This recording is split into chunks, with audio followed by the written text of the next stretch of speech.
A race against the clock in Venezuela after 2 earthquakes hit.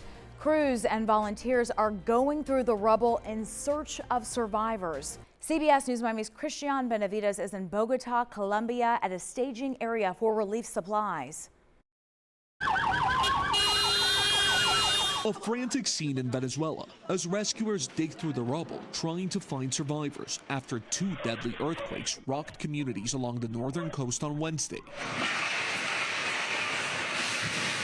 The damage is catastrophic. Buildings smashed to the ground, homes ripped apart, and people's lives upended.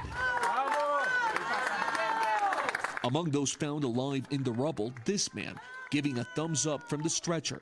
But for others, it's the unthinkable. Horrible. With tears in his eyes, this man says, horrible, we have seen way too much. His young nephew and niece were found deceased, and scores of people are still missing. This mother of 3 says she's desperate. She doesn't know where her son is. 24-year-old gamer Gabriela Suarez was streaming live from her home in the country's capital, Caracas, when the earthquakes happened. It started getting harder and harder. I could feel the ground moving. She says her communities, both online and in person, are rallying to try to support the efforts on the ground in Venezuela, where millions were already facing economic instability and lacked steady access to resources like power and clean water before the quakes. We've been through every single thing I can imagine, and we're still trying to pull through. The U.S. has promised $150 million in aid, and 2 U.S. Navy ships are on their way to Venezuela as we speak. Now, here in Colombia, 2 relief flights departed during the overnight hours, with more expected later today. Christian Benavides, CBS News, Bogota, Colombia. South Florida organizations are stepping up with relief efforts. Volunteers are filling boxes with supplies, and the call for donations is out. CBS News Miami's Steve Majuri is your reporter live at Global Empowerment Mission in Doral, where volunteers have been working nonstop to get aid to Venezuela. Steve.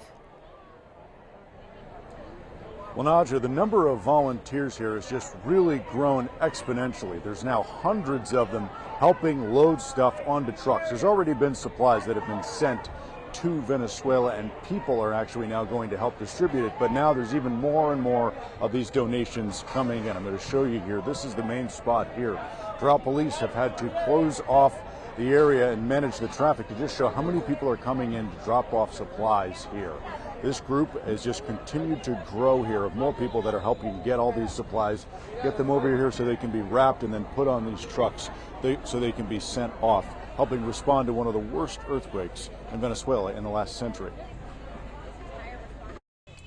Antonio Torrealba says he's having trouble getting a hold of some of his friends and family down in Venezuela. Actually, they are good, but I have friends that they are inside the buildings right now, and this is the reason that I'm here. He's part of a growing number of volunteers helping collect a growing number of donations at the Global Empowerment Mission in Doral.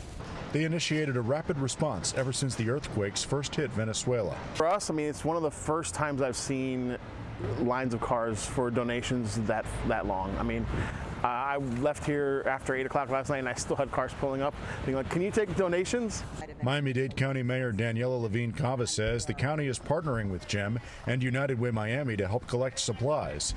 And she says fire rescue is ready to go down there to assist with recovery. This is the expertise that our USAR team has, and we are eager to deploy them. They are ready. Everything is loaded, their passports, their visas. GEM says their cash donations have already eclipsed over $1 million. Doral Mayor Christy Fraga says that cash donations are vital too, along with consumables. It does cost to get this stuff to Venezuela.